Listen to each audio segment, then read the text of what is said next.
San Francisco 49ers getting ready for the regular season finale. 49ers Rams. Who should play? Who should not play? It's a rest versus rust debate on today's Locked On 49ers. You are Locked On 49ers, your daily San Francisco 49ers podcast, part of the Locked On Podcast Network, your team every day.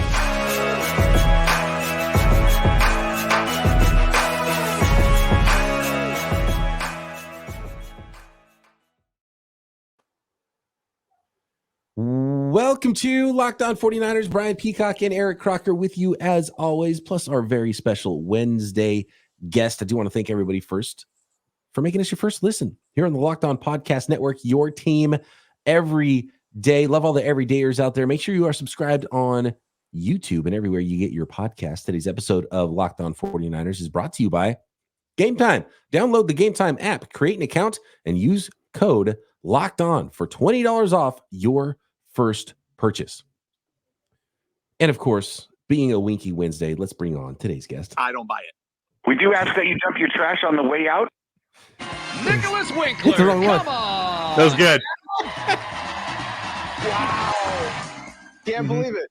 Mr. Nicholas Winkler joining us on today's Winky Wednesday. Got my new soundboard going over here, and I was on the wrong page. I was hitting the wrong buttons. I got to have the prices right to bring him out. Wink, how you doing, man? You feeling good that you can relax week 18, not worry about the outcome, wins or losses for the 49ers who already locked up that one seed in the NFC? Yeah, what a gift that was that the Cardinals gave us, right? That was fantastic to watch. You're already so excited from the Niner win. You're like, all right, took care of business. Here we go. Eagles are obviously going to win this game. Wait, hold on. Wait, what's happening? Oh, my goodness. Oh, my goodness. Oh, man, that was great. And, yeah, of course, this is going to be a fun weekend to just kind of sit back and hope that the guys play, right? They've already said most of the starters are going to get out there. They're going to play, but for how long, right? And are we just going to be holding our breath for the first half, for the first quarter? Like, I'm nervous. I'm not going to lie. I'm a little nervous. Yeah, and you can't go half-assed out there either. You gotta be about it, and they gotta work. And you don't want to. You got to go through your normal week of prep because you're gonna have a week off next week. So I do think there is some rust. And there was an article I saw that talked about the Chiefs and talked about some teams that resting 2 weeks isn't necessarily a good thing. And more than a week off can be bad in some cases. So you don't want the entire team to be off. And look, this isn't a preseason with 90 guys on your roster. You only have a certain amount of inactives. You have to have guys dressed and ready to play, even if they're backing up the backups in some cases. So I kind of want to go through some of this. The latest that Kyle Shanahan talked about this. We'll get more information later in the week. But what's funny is even though the 49ers don't have anything to play for, the Rams don't really have that much to play for either, because it turns out they're locked into the playoffs as well. I think they can be 6 or 7 seed, but they're in. Like they can lose and it doesn't really matter because they're already in. And I guess they could end up the 7th seed instead of the 6th seed, but that's about it for the Los Angeles Rams, which is fascinating. So neither one of these teams really have that much to play for. Let's start with what Kyle Shanahan said, and then Croc and Wink, I'm going to go through you guys, and I want you guys to tell me what you think. We know that Christian McCaffrey's got the calf thing. He's not going to play, and that's smart. We talked about it yesterday, Croc, about how McCaffrey's superpower has been that he hasn't missed any time. He'll miss one play at a time and come back onto the field. It's been phenomenal how healthy he's been. Got to keep that going through the playoffs. So Christian McCaffrey's going to sit and be well rested for a couple of weeks with all the touches he's had this year. I think that's a smart way to do it. Ambry Thomas had surgery on his broken hand. Apparently he entered the game against the Commanders with an injury, and it wasn't enough to keep him out. But now that they have the opportunity for a couple of weeks, he's going to have that minor surgery. Everything's minor these days. That wouldn't be minor for me. The calf strain wouldn't be minor, first of all. I'd be laying on my couch, wouldn't be doing anything. A broken hand and surgery on that would not be minor, and it would keep me out longer than 2 weeks. But apparently Ambry Thomas is going to be ready to go when the playoff games are going. So, and it would only be a 1 week injury anyway, according to Thomas in that one. Eric Armstead's had that foot thing and a knee injury, so he's going to be very well rested heading into the playoffs. And then, there's some questionables going into the week, like Juwan Jennings still in concussion protocol. The fact that his concussion protocol kept him out for 2 games, that tells you how severe that one was. So that's a really interesting one. Jalen Moore is in concussion protocol. Jair Brown had a knee injury that kept him out against Washington. Shanahan said he's not sure whether he has a chance or not to play. Most of these guys, if there's a question, they're not going to play. But I think the other guys are going to roll out there like it's a preseason game vibes and at least play a little bit, including Brock Purdy. Brock Purdy and Trent Williams, the philosophy on rest there, Kyle Shanahan said, no one's set right now when asked about the rest for the veteran players. And then if you don't put Trent Williams out there, you're not going to put the starting quarterback out there without him and the backup in potentially Jalen Moore not playing either. So there's no plan set quite yet. We'll find out later in the week from Shanahan on what that is. What do you guys think? Would you roll out the Kittles and the Trent Williamses and the Brock Purdys in this Week 18 game? We'll start with you, Croc. There's no way I play any of those guys. I mean, we've seen with 49, especially when it comes to injuries. They have some bad injury luck. Things that just happen, and then all of a sudden you're missing one of your big guys. And we have seen some games, right? If you go back to that 3-game losing streak, they were missing 2 pivotal guys, Trent Williams, Deebo Samuel. And every time I think about those losses, or if I talk about them, the one thing people bring up, or the first thing people bring up, oh, there was no Deebo, there were no Trent Williams. So if those guys are that pivotal to win-loss, for me, I want to keep them as healthy as possible. There is no way I play those guys Week 18. Yeah, and you're talking about Brock Purdy, too, who's had some stingers over the last 3 weeks, right? He had him kind of back-to-back weeks there, and every time he gets hit, you kind of hold your breath because, the offense runs through him. He could very easily still win MVP of the league. I mean, this is a stud out there, and you don't want anything to happen to anybody. Kittle took a huge hit in that Commanders game as well. That was really scary over the middle and bent backwards, and that I didn't like seeing that. So if it's up to me, I'd say go rest because I've said it time and time again, like what's going to hurt this team, what's going to cause this team to lose is injuries. And so you just don't want to risk it. I'd rather risk taking an extra week off and being a little bit slow and stale when you come out, in that first round or second round of the playoffs than to not have a guy available at all. I totally agree with you. I agree fully. Anybody who's mostly banged up, that's an important player that could use the rest. Absolutely. And Trent Williams is just one of those guys. So I would probably not play Trent. And if you're not playing Trent, I'd probably not play Brock Purdy either. Deebo's been banged up a lot. George Kittle's been banged up a lot. Might sit both of those guys too. And then you start getting, basically got all your backups in at that point anyway. So that's kind of the way I would play it. I feel like Kyle Shanahan's hinting that he's not going to play it that way. If that was already the plan, I think he'd probably talk about it. An interesting one is Danny Gray. We still haven't seen him this year. And Shanahan said he was good to go a while back, but they just barely opened his practice window. He was at practice last week. He still has a 21-day practice window, but he didn't play last week. And Shanahan said we'll see how it goes with Danny Gray. And so, basically they don't value him on the roster. Maybe there's going to be so many guys out that they do finally bring him back this week. But again, when you bring somebody back from injured reserve, then you have to make another corresponding roster move. So they have to figure out how they're going to field a team here if they're going to sit a whole bunch of guys. And it would be ideal for the starters, Williams, Brock, Deebo, to come out and like play a half, play a quarter, just to go through the week and be prepared and go through that and come out with no injuries. That would be ideal. But I think the rest versus rust, I would lean toward rest. It sounds like you guys would lean toward rest.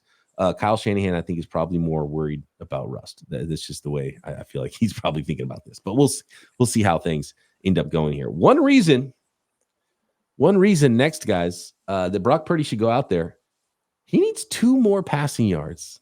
And it's not he shouldn't go out there for these 2 passing yards, by the way.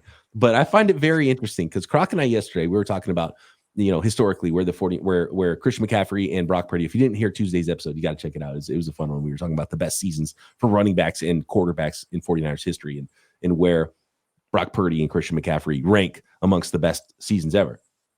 And we had the question, and so I went and looked after the episode, how many teams Brock Purdy's passing yard is right now of 4,280 yards, most ever in 49ers franchise history. How many franchises would that be the most passing yards in their franchise's history? And I'm going to let you guys think about it for a second.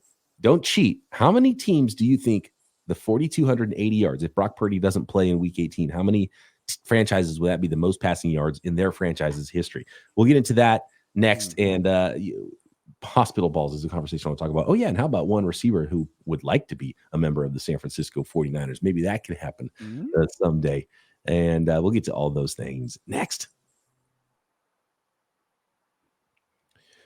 Today's episode of Locked On 49ers is brought to you by Gametime. When you download the Gametime app, you get $20 off with our promo code. More on that in a second, because Gametime is the fast and easy way to buy tickets for all of the sporting events, NFL games, Major League Baseball games, NBA games, NHL, all the sporting events, all the concerts, music, comedy, theater events near you, killer last-minute deals, all-in prices, views from your seat, and Gametime's best price guarantee. Gametime takes the guesswork out of buying tickets, and tickets shouldn't be a hassle. It shouldn't be a hassle to buy tickets. It should be exciting, getting ready for an event. And that's where Gametime comes in, because you don't have the hassle of seeing those hidden fees pop up when you're trying to check out, when you think you have one price for a ticket and it turns out that's a whole different price. So all-in prices show your total upfront, so you know you're getting a great deal before you check out. You see the view from your seat before you buy, so you know exactly what to expect when you arrive. You buy the tickets in just a couple taps. They're right there on the Gametime app, so you don't have to go fishing through your email to find those tickets when the event does come. And just some really killer deals on last-minute seats. You can buy tickets up to the start of the event, and in some cases even an hour after the event starts. It's the place to find last-minute seats. So take the guesswork out of buying tickets with Gametime. Download the Gametime app, create an account, and use code LOCKEDON for $20 off your first purchase. Terms apply. Again, create an account and redeem code LOCKEDON for $20 off. Download Gametime today. Last-minute tickets, lowest price guaranteed. All right, what's your guess, guys? How many franchises would 4,280 yards be the most passing yards in a single season in those 32 franchises' histories?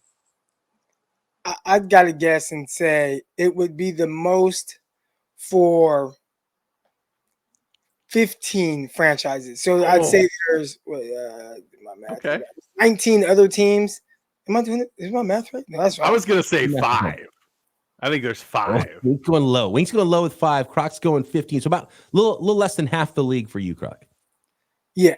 Okay. And I say that because I read something that Jeff Garcia's record was like 132nd of all time, which is not high at all. Yeah. And so 4,200 and whatever Garcia's was, 78, 42, 78. And now Brock Purdy beat him by a couple of yards, right? I went through the top 100. It's not in the top 100 all-time passing yardage seasons.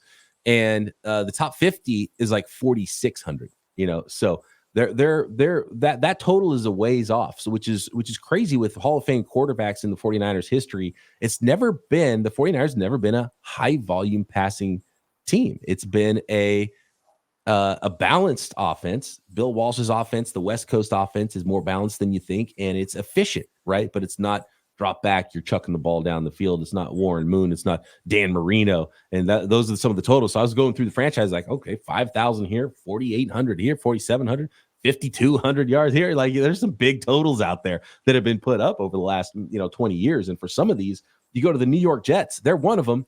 Their high mark is still 1967. Joe Namath. He was like one of the first to go 4,000 yards. So that's translating into 5,000 yards back when he did it in 1967. So there's actually 4 teams. You guys are both too high. Only 4 teams. Would that be the most passing yards in franchise history? The Bears, the Browns, the Jets, and the Eagles. Carson Wentz had a 4,000-yard season, but it was 4,200, so it wasn't quite where we're at.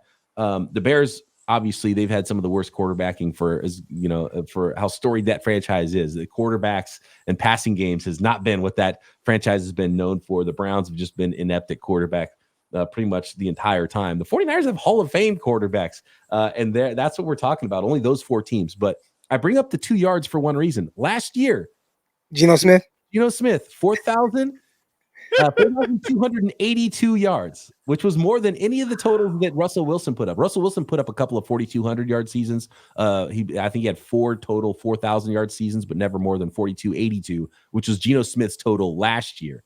And so if Brock Purdy throws for 2 more passing yards and plays in week 8, then he'll pass Geno Smith, and there'll be 5 teams that his total would be the leading passing yards single season record holder. Yeah, I was guessing for next week. I thought that's what we were doing. Oh, okay, there you go. So I was right. I think that the amount of passing yards that he's thrown for, it was kind of really like made a big deal. Like, oh man, all time in 49ers history, and people are like, heck yeah, that's MVP. And I'm thinking, I think people kind of do that regularly. It just hasn't been something regularly for the 49ers. So when Peacock and I initially brought that conversation up or that topic up, we wondered how many teams would that lead? And I was way too high on how many teams that would be a leading mark for. But I do know with how today's day and age is played in the game and it being a wide open passing game, I figured that it wouldn't be like the majority of the league. Right. And you get a go ahead. Go ahead, Wayne. Oh, I was just going to say, I started going over the teams when you asked that and we went to break. I was like, okay, the Titans for sure. I'm like, oh, no, wait, they were the Oilers. Okay, well, you start going over the teams. And yeah, I couldn't think of a Bears one. That's one I had. And then I was like, I was going to guess 2 at first. But yeah, it just, you look at the records and if you actually look, it's going to be a lot of like Drew Brees, a lot of Dan Marino, a lot of, Tom Brady's, right? A lot of Patrick Mahomes. And they're going to have multiple ahead of these guys, ahead of our guys. And you look back at 49ers, right? It's been the West Coast offense a lot of the time. And a lot of that's run first, right? It's like you got your Frank Gores, and before that, you had your Garrison Hurst, and before that, you had your Ricky Waters. And so it's always been like based around run first, and then we'll see what happens. Even back to the days and short passes. Exactly. Back to the Roger Craig days, from Joe Montana. And Brock Purdy's been pretty aggressive, but just the volume has not been there. That's what's amazing about what Brock Purdy's doing statistically is because he's only thrown the ball 460 times or whatever it is, 444 times or something this year, which is a low total. It's the 16th most. He's got the most passing yards in 49ers history. He's only thrown the 16th most passes in a season, and so that would be even further down the list of passing attempts because all those guys we're talking about were throwing it 500 times that led their franchises in passing yards, and some of them, a crazy number. Tom Brady for the Bucks a couple years ago threw it 700 times.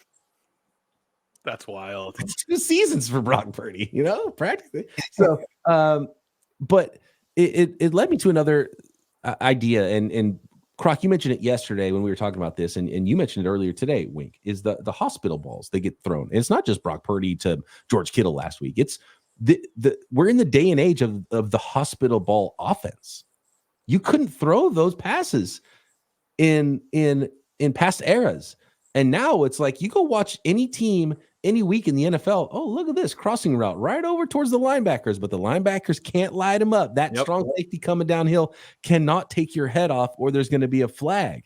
And it's making the middle of the field so much more wide open in the passing game than it ever was before. And even the West Coast offense, you got it out quick. You got it out when Jerry Rice was making his break in the slant. You didn't wait to throw it over the middle of the field when you're getting to the linebackers. You need to get to him first so he can make a move and get away from those guys and turn upfield.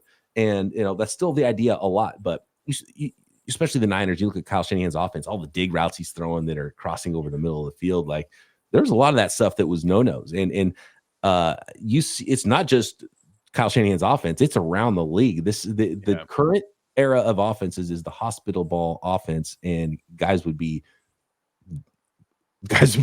laid out in past eras if they threw as many of those types of passes then as they do now. So I think it does make the passing game a little bit easier, and it's part of how wide open things are now for the passing games in the NFL, which is why so many teams lean towards passing, which is why we've seen all these 5,000-yard passers over the course of the last 10, 15 years.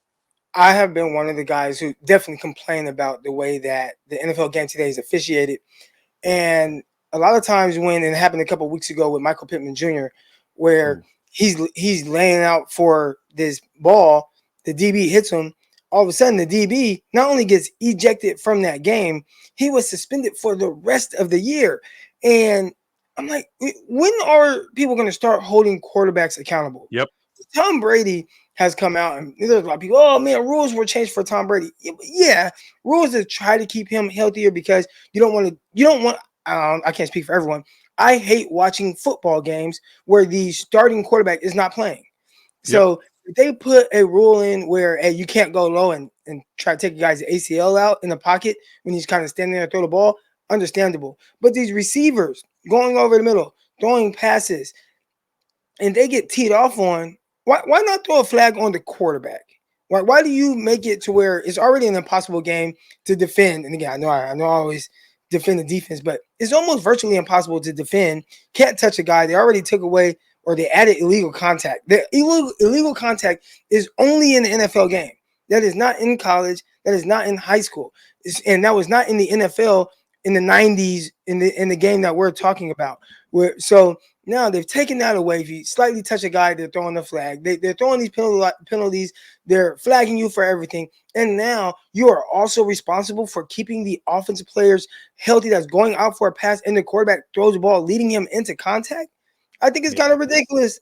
And they didn't reward it for those guys in the 90s. And those quarterbacks played the game a certain way. And that's what Tom Brady has been speaking out to. But quarterbacks aren't going to shy away from making those throws and getting their receivers lit up because they actually get rewarded for it, which to me is ridiculous.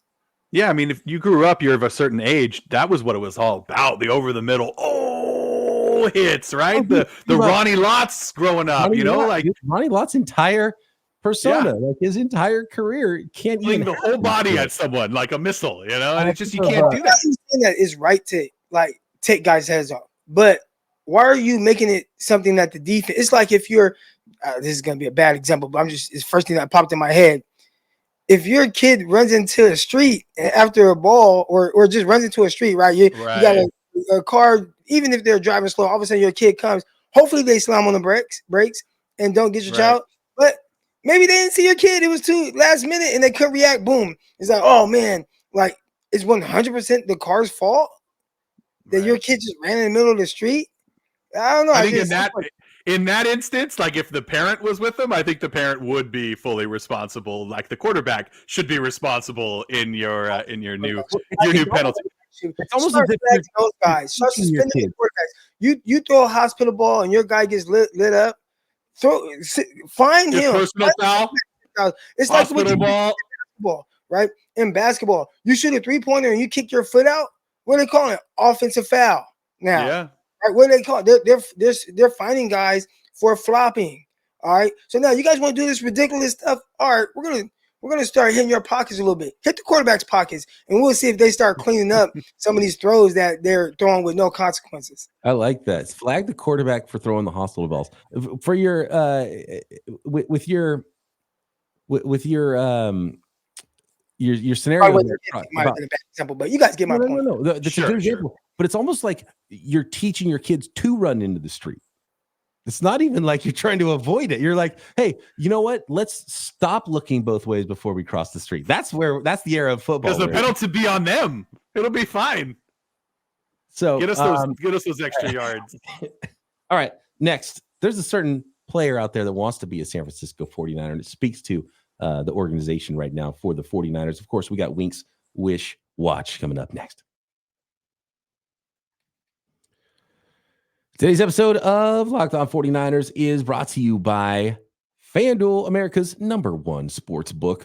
The NFL regular season is wrapping up, but there's still time to get in on the action with FanDuel and, of course, NFL playoffs, college football playoffs, and draft props, which are always a whole lot of fun for me. And probably some of the easiest money I've made is those draft props on FanDuel. And right now, new customers get $150 in bonus bets guaranteed when you place a $5 bet. That's $150 to bet with. Bonus bets for free, win or lose on that first $5 bet for new customers at FanDuel. The app is super easy to use. Love the website interface. And there are so many different ways to bet, like live same game parlays. Find bets in the new Explore tab. Make a parlay in the Parlay Hub. I love me some parlays on FanDuel. The best way to find a popular parlays is that Parlay Hub, and you can build your own at FanDuel. So visit FanDuel.com/lockedon and make your first bet a layup and earn that 150 in bonus bets at FanDuel.com/lockedon. FanDuel, official partner of the NFL.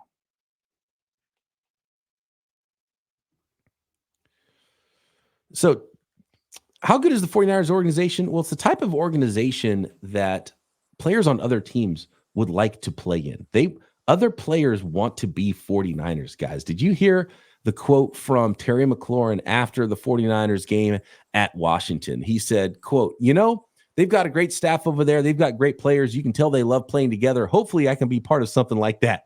So Terry McLaurin, he'd be real nice in the 49ers offense. Come on over. He's a couple of years into a new contract there. Who knows? Maybe if 49ers aren't able to re-up Brandon Ayuk, maybe they can bring Terry McLaurin over. But I saw that quote and it was funny because it was basically like, man, this sucks over here. I wish I could play for that team. And I think a lot of players probably feel like that. And it's really cool to be able to cover an organization that is thought of that way. The 49ers are at the pinnacle of the league right now. Players want to play in it. They're stealing coaches away from the organization.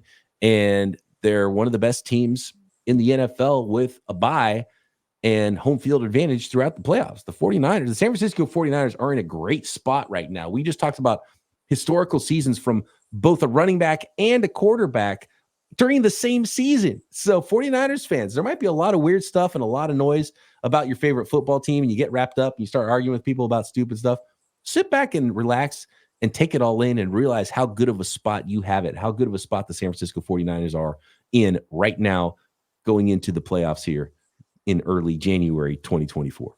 I think if you're a 49er fan, you've been there for at least a decade or so, you know how good you've got it because you went through the Bruce Miller days, right? And the Aldon Smith and the Reuben Fosters, and you've been through the like, oh God, not again. It's a Niner. Like anytime there'd be like some sort of problem or suspension in the league, you're like, it's going to be a 49er, isn't it? When's the last time there was an arrest? It used to happen every week, it felt like. All the time. And so it's been a great, 5 years or so for the 49ers so far. So I think if you're a real 49er fan, you didn't just jump on back in 2019, I think you know what's going on.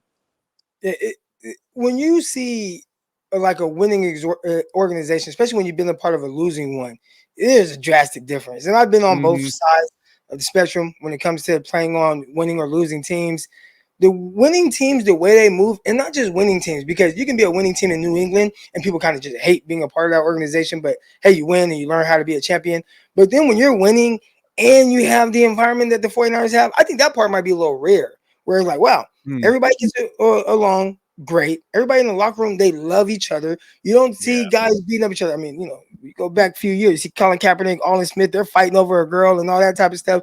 You don't see that type of stuff going on. Matter of fact, I see Deebo Samuel walking into the stadium with a puffer vest on, cool, saying MVP Brock Purdy in this, and then I come to find out, do you guys know who made that? No idea.